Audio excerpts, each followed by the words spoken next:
नमस्कार मित्रों, स्वागत करती हूँ आपका अपने चैनल अनुराधा सीरीज भक्ति सागर में। आज के वीडियो में मैं आप लोगों को बताने वाली हूँ जीवित पुत्रिका व्रत कथा।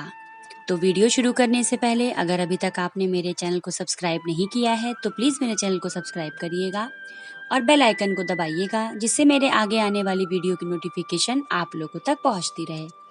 तो चलिए वीडियो शुरू करते हैं। जिमूत वाहन के नाम पर ही जीवित पुत्रिका व्रत का नाम पड़ा। पुत्र की रक्षा के लिए किया जाने वाला व्रत जीवित पुत्रिका या जीतिया का विशेष महत्व है।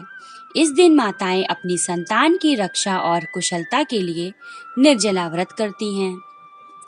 जिमूत वाहन के नाम पर ही जीवित पुत्रिका व्रत का नाम पड़ा।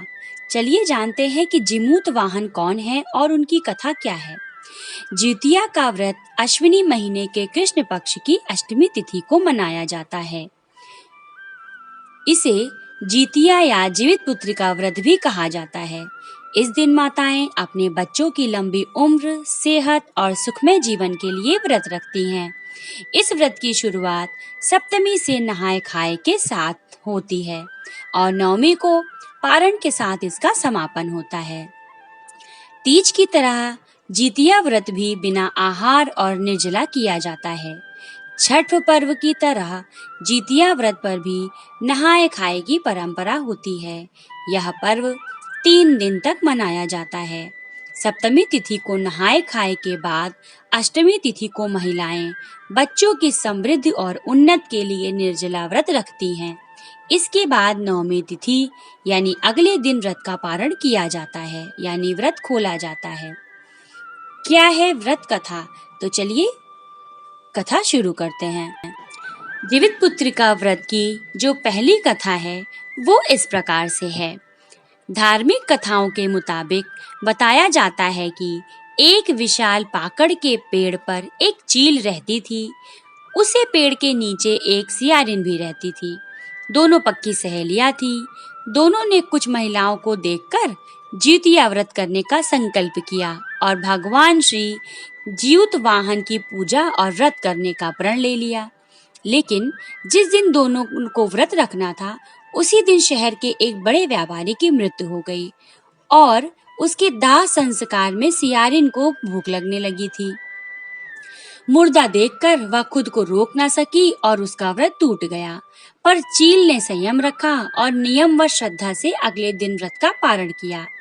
अगले जन्म में दोनों सहेलियों ने ब्राह्मण परिवार में पुत्री के रूप में जन्म लिया। उनके पिता का नाम भास्कर था। चील बड़ी बहन थी और सियारिन छोटी बहन के रूप में जन्मी थी। चील का नाम शीलवती रखा गया। शीलवती की शादी बुद्धिसेन के साथ हुई, जबकि सियारिन का नाम कपूरावती रखा गया था और उसकी शादी उस नगर के मलाय केतु से हुई। भगवान जीवित वाहन के आशीर्वाद से शीलवती के 7 बेटे हुए, पर कपूरावती के सभी बच्चे जन्म लेते ही मर जाते थे। कुछ समय बाद शीलवती के 7 पुत्र बड़े हो गए और वे सभी राजा के दरबार में काम करने लगे। कपूरावती के मन में उन्हें देखकर ईर्ष्या की भावना आ गई। उसने राजा से कहकर सभी बेटों के सर काट दिए। उन्हें 7 नए बर्तन मंगवाकर उसमें रख दिया और लाल कपड़े से ढककर शीलवती के पास भिजवा दिया। यह देख भगवान जीवित वाहन ने मिट्टी से 7 भाइयों के सिर बनाए और सभी के सिरों को उसके धड़ से जोड़कर उन पर अमृत छिड़क दिया। इससे उनमें जान आ गई। 7 युवक जिंदा हो गए और घर को लौट आए। जो कटे सिर यानी रानी ने भेजे थे वो फल बन गए। दूसरी ओर रानी कपूरावती बुद्धिसेन के घर से सूचना पाने को व्याकुल थी। जब काफी देर सूचना नहीं आई तो कपूरावती स्वयं बड़ी बहन के घर गई। वहां सबको जिंदा देखकर वह सन्न रह गई। जब उसे होश आया तो बहन ने उसे सारी बात बताई। अब उसे अपनी गलती पर बहुत पछतावा हो रहा था।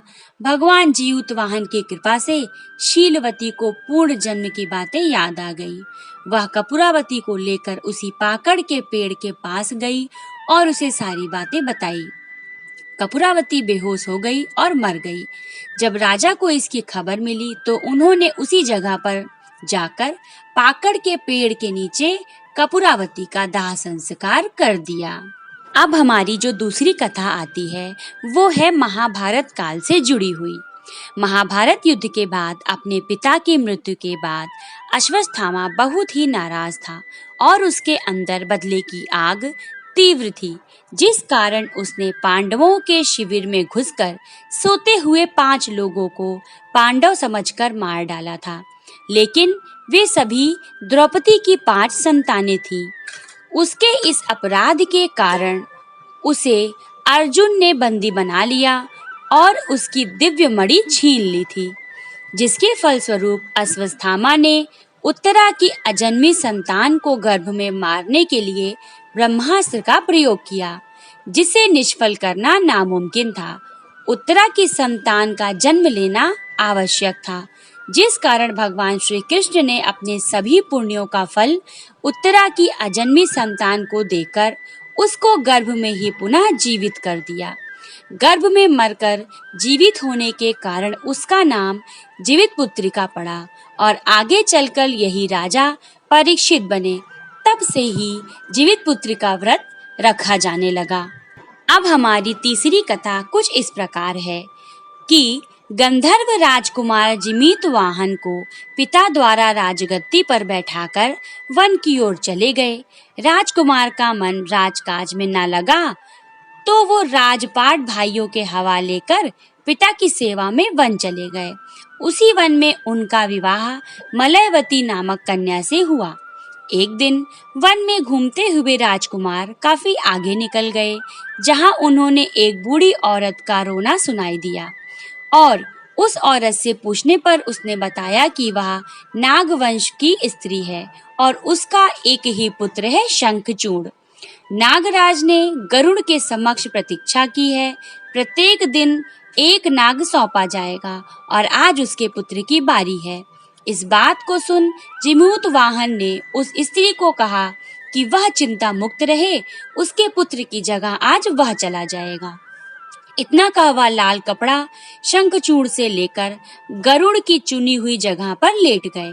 गरुड़ अपने नियत समय पर आकर अपने भोजन को पंजे में दबाकर चोटी पर बैठ गए और अपने चंगुल में आए प्राणी की आह व आंसू देखकर गरुड़ ने उससे उसका परिचय पूछा तो राजकुमार ने सारी बात बता दी। गरुड़ राजकुमार की बहादुरी से प्रसन्न होकर उसे जीवन दान दिया और नाग जाति की बलि न लेने का वचन दिया। जिमूतवाहन की बहादुरी से संपूर्ण नाग जाति की बलि न लेने का वचन दिया।